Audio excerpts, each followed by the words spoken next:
ఆంధ్రప్రదేశ్లో డీజీపీ నియామకం మీద ఢిల్లీ కేంద్రంగా కసరత్తు జరుగుతోంది అనేటువంటి ప్రచారం జరుగుతున్న నేపథ్యంలో అసలు ఆంధ్రప్రదేశ్కి కొత్త డీజీపీగా ఎవరు వచ్చేటువంటి అవకాశం ఉంది, అసలు ఏం జరుగుతుంది అనేది మనం పూర్తి స్థాయిలో విశ్లేషణ చేసుకుందాం. ప్రస్తుతం మనతో పాటు ఉన్నారు ప్రముఖ రాజకీయ విశ్లేషకులు, ప్రముఖ సీనియర్ జర్నలిస్ట్ సిఎస్ రావు గారు. సార్తో మాట్లాడదాం.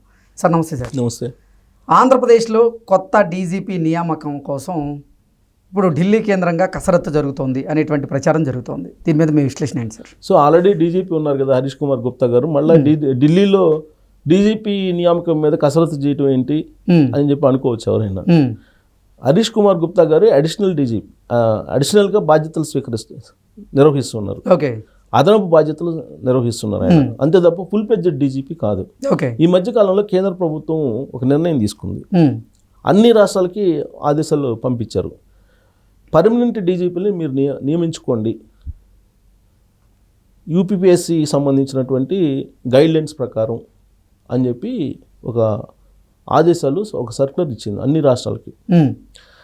ఆ నేపథ్యంలోనే ఇప్పుడు ఆంధ్రప్రదేశ్కి సంబంధించినటువంటి చీఫ్ సెక్రటరీ విజయానంద్ గారు ఢిల్లీ వెళ్తున్నారు.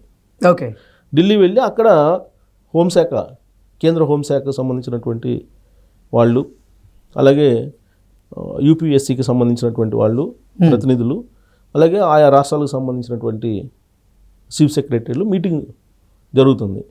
ఇటీవల కాలంలో కేంద్ర ప్రభుత్వం ఇచ్చినటువంటి ఆదేశాల ప్రకారం ఒక లిస్ట్ సీనియారిటీ ప్రకారం ఆంధ్రప్రదేశ్ కూడా పంపించింది.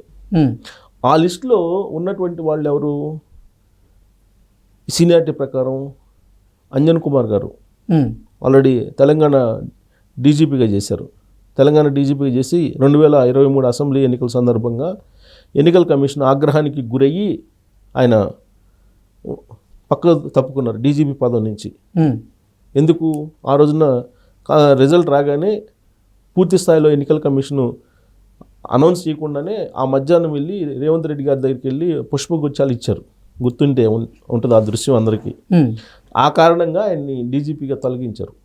అప్పటి వరకు ఆయన తెలంగాణ డీజీపీ అంజన్ కుమార్ గారు, ఏపీ క్యాడర్ ఏమో ఏపీ డిప్యుటేషన్ మీద ఇక్కడికి వచ్చి తెలంగాణలో కేసీఆర్ గారి ఇష్టమైనటువంటి ఐపీఎస్ ఆయన, అందుకని ఆయన్ని డీజీపీ చేశారు అంజన్ కుమార్ గారిని.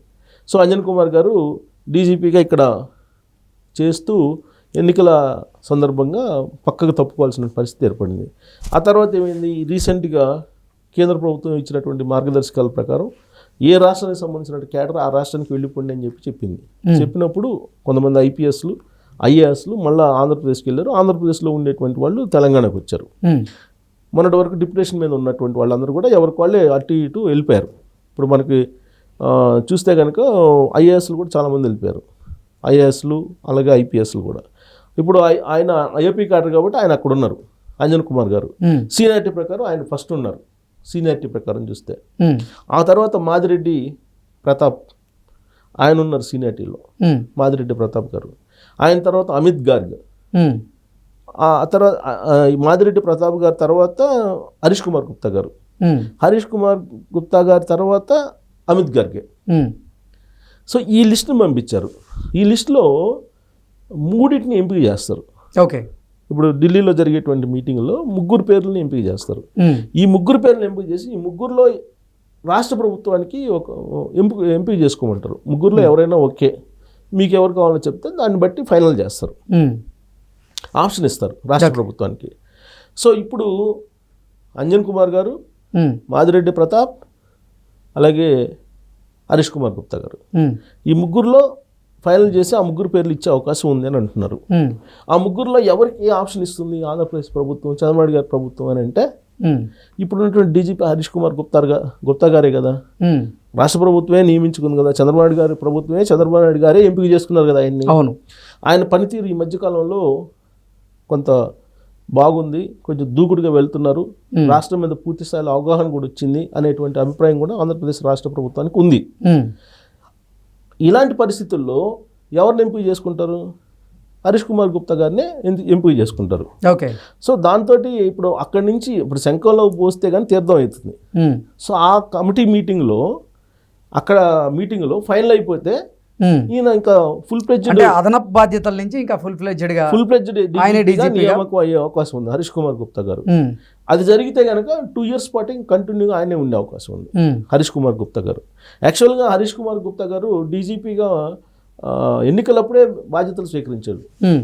ఎందుకు ఆ రోజున రాజేంద్రనాథ్ ఉన్నారు, మర్చిపోయిన ఈ లిస్టులో రాజేంద్రనాథ్ రెడ్డి గారు కూడా ఉన్నారు. ఓకే, ఇప్పుడు సెంట్రల్కి పంపించిన లిస్టులో 5 పేర్లు పంపించారు, మనం 4 చెప్పాం కదా, 4 చెప్పాం. అవును, 1 అంజన్ కుమార్ గారు, 2 మాదిరెడ్డి ప్రతాప్, 3 హరీష్ కుమార్ గుప్తా గారు, 4 రాజేంద్రనాథ్ రెడ్డి గారు. సో రాజేంద్రనాథ్ రెడ్డి గారు మామూలుగా జూనియర్ వీళ్ళందరికన్నా, అయినప్పటికి కూడా ఆయనకి డీజీపీ ఇచ్చారు జగన్మోహన్ రెడ్డి గారు ముఖ్యమంత్రిగా ఉన్నప్పుడు. చాలామంది సీనియర్స్ ఉన్నప్పటికి కూడా ఆయనకి ఆయన విశ్వాసంలోకి తీసుకొని ఆయన్ని ప్లస్ సొంత జిల్లా కడప జిల్లా కదా రాజేంద్రనాథ్ రెడ్డి గారు, సో ఆయన్ని డీజీపీగా చేశారు. అయితే ఆయన డీజీపీగా అనేకమైన ఆరోపణలు ఎదుర్కొన్నారు ఎన్నికల సందర్భంగా. ఎన్నికల కమిషన్కి కంప్లైంట్ చేశారు ఆ రోజున తెలుగుదేశం పార్టీ కూటమికి సంబంధించినటువంటి లీడర్లు. సో దాంతో ఆయన్ని పక్కన పెట్టేశారు రాజేంద్రనాథ్ రెడ్డి గారిని. పక్కన పెట్టిన తర్వాత ఇప్పుడు ఎలక్షన్ అయిపోయిన తర్వాత కొత్త ప్రభుత్వం వచ్చింది. కొత్త ప్రభుత్వం వచ్చిన తర్వాత దాదాపు 16 మంది ఐపీఎస్లను పక్కన పెట్టేశారు. ఆ 16 మంది ఐపీఎస్లో ఈయన కూడా ఉన్నారు పక్కన పెట్టినటువంటి వాళ్ళలో. మరి ఇప్పుడు ఈ డ్యూటీస్ ఏం వేశారో కానీ మొత్తం మీద ఆయన డ్యూటీస్ కూడా కీలకమైన డ్యూటీస్ ఇచ్చినట్టు లేదు. సో కాబట్టి ఇప్పుడు ఆ లిస్టులో 5 లిస్టులో 3 అయితే సెలెక్ట్ చేస్తారు. ఈ 3లో హరీష్ కుమార్ గుప్తా గారికే ఇప్పుడున్నట్టు రాష్ట్ర ప్రభుత్వం ఖచ్చితంగా ఆమోద ముద్ర వేస్తుంది. 1, 2 ఆ రోజున రాజేంద్రనాథ్ రెడ్డి గారిని పక్కకు తప్పించినప్పుడు ఎన్నికల కమిషను ఎవరిని నియమించాలి అనే దాని మీద అప్పుడున్నటువంటి చీఫ్ సెక్రటరీ జవహర్ రెడ్డి గారు ఏం చేశారంటే అనేక పేర్లు పంపించారు, చాలా పేర్లు పంపించారు. పంపిస్తే హరీష్ కుమార్ గుప్తా గారిని ఎలక్షన్ కమిషన్ ఎంపిక చేసింది. ఎలక్షన్ కమిషన్ ఎంపిక చేసి ఆ రోజు ఎలక్షన్ టైంలో ఆయన్ని డీజీపీగా నియమించింది, తాత్కాలిక డీజీపీగా. అప్పట్లో ఆయన కంటిన్యూ అయ్యారు. ప్రమాణ స్వీకారం అప్పుడు కూడా చంద్రబాబు నాయుడు గారి ప్రమాణ స్వీకారం టైంలో ఆయన కొంచెం లా అండ్ ఆర్డర్కి సంబంధించి కానీ లేదంటే ఆ కోఆర్డినేషన్కి సంబంధించి కానీ కొంత మిస్ అయ్యింది అనే అభిప్రాయం కలిగింది ప్రభుత్వానికి. హరీష్ కుమార్ గుప్తా గారు బహుశా కోఆర్డినేట్ చేసుకోరేమో రాష్ట్రంలో ఉన్నటువంటి పరిస్థితుల్లో అనేది ఒక అనుమానం వచ్చింది. దాంతో ఏమైంది, ద్వారకా తిరుమలరావు గారిని సీనియారిటీ ప్రకారం చూస్తే కనుక ద్వారకా తిరుమలరావు గారు సీనియర్ ఐపీఎస్. సో ఆయన్ని సీనియారిటీ ప్రకారం ద్వారకా తిరుమలరావు గారిని డీజీపీగా చేశారు.